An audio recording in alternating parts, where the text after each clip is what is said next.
for something I didn't do, and I am not sorry for the things I did do. Mr. O'Neill, All right. listen, stop, All right. listen to me. I'm not You're not gonna raise your voice again. I'm You're not going to raise my your voice again. I'm not. I will have you removed from this courtroom. I can sentence you without you being present. Yes, ma'am. You don't conduct I yourself. understand, Your Honor. Thank you.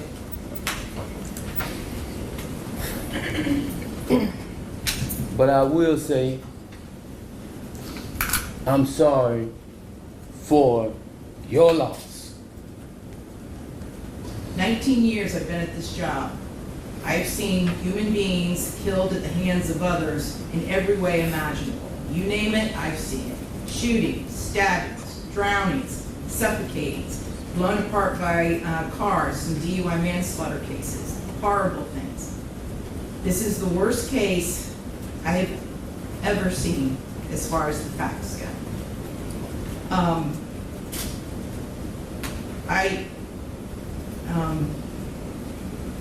When the person from fire department, when he testified, and when he said that he retrieved the body of Ronivia O'Neill from the home, and all he could do was sob. It took every ounce I had not to start sobbing too.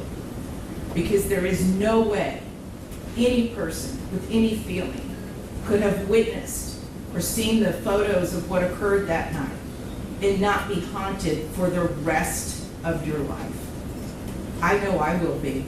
For the rest of my life, I'll be haunted by what I saw as far as the evidence and just the abject cruelty of it all. The abject cruelty. And I was aware, because I reviewed a lot of the discovery ahead of time, as you well know, did a lot of in-camera inspection of a lot of documents. And I was aware there was some evidence, at least, that when you needed to recover from your gunshot wound, that neither your parents nor your Aisha, Ms. Robinson, would let you come recover at their home. I don't know if it's true or not. I'm not going to get into a dispute. I'm just mentioning there was some evidence referencing that in the records. And all I can think about, because I knew that Miss Barron was not with you romantically at the time. And I knew that she just out of the goodness of her heart let you come stay with her. And it is beyond tragic that that critical decision ended in so much horror for her and for her children. It is unspeakably cruel what happened as a result of that one decision. The way that Ms. Barron died was horrific, and that 911 call, which captured truly all of it. You heard, and everyone who's heard that 911 call heard a death scream. If anybody ever wants to know what it sounds like before a human being dies, knowing that their death is imminent, that's exactly what it is. That was a death scream. We're going to see if it's true. But what happened to little Ronivia and to little Ronnie, but I'm going to focus on Ronivia, because she was special. And you could tell Miss Barron had done everything she could to create a beautiful home for her family. I noticed that the Ronivia's bedroom, before you set it on fire, you could tell she tried so hard to make her feel like a princess. Kenyatta did everything she could. And I noticed too in the kitchen, on the refrigerator, she put up magnets that said faith, love, family, hope. And then you know what else happened at the refrigerator during that night? It got splattered with blood all over it due to what happened. Little Ronivia, she couldn't scream, she couldn't run away, and she witnessed what you did to her mother as far as shooting her mother in the arm with the gunshot. She knew. And the horror that that child suffered. And she already had a life where she was born with challenges regarding her physical and her mental disabilities.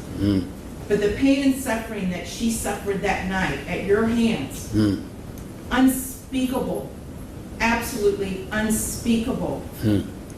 And at the moment, that first time you struck her with that hatchet, and little Ronnie testified that all he could see was tears coming out of his sister's face. At that moment, that child knew she was being betrayed in the cruelest, most tragic and sorrowful way that a child could ever be betrayed. She was being betrayed by her parent, the one person that should be there to protect their children and love them and keep them from harm. And that was the last thing that child felt before she passed on from this earth, was your utter, cruel betrayal to her. And I read somewhere, and I don't know if it's true or not, I have no idea, but I read somewhere that souls pick their lives, and that they know exactly how difficult their lives are going to be before they enter into this world. And I don't know if that's true or not, but if it is, Ronivia O'Neal is one of the bravest souls I have ever come across in my 54 years on this planet. One of the bravest ever, ever, because she suffered so traumatically. You tell us what is the first thing you remember about that night? The first sign to you that something bad was going to happen? Basically, I was sitting in my room and I saw my mom and my dad arguing in their room. Were you awake or asleep? Awake when I saw. Okay, you were. Did something wake you up, or were you already awake and doing something? Well, they were just like screaming at each other. Okay, so you heard your mother and father screaming at each other? Yes. Okay, and what did you do? Did you get up and look to see what was happening? Yes, and my mom told me to get back in my room. Okay, and when you look out your bedroom door, can you see down? Were you able to see down in the bedroom where your mommy and daddy were? Yes. Okay, and tell us what you saw.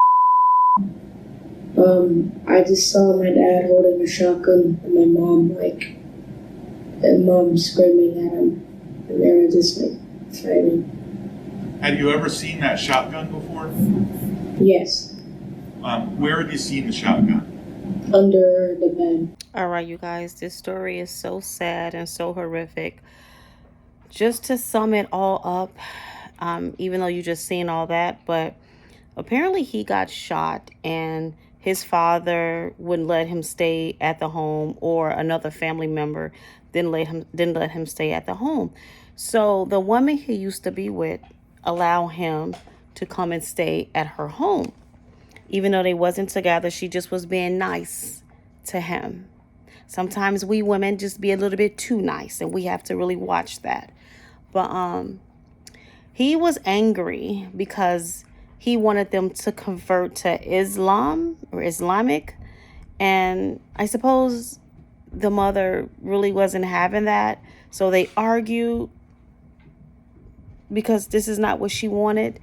And I think I just seen somewhere where the daughter was 3 and she, or maybe older, I don't know, but she couldn't speak. She had cerebral palsy and she also had autism. So I believe she was somewhat wheelchair bound. And this baby boy that's 8, he watched his demon father take his family life. And the audacity of this demon to represent himself, to try to cross-examine his son. Lord, when I tell you we are walking in these days, we definitely just have to stay prayed up. We just have to keep this baby boy in our prayers, that God continue to be with him. It's just sad, but yeah. All right, guys.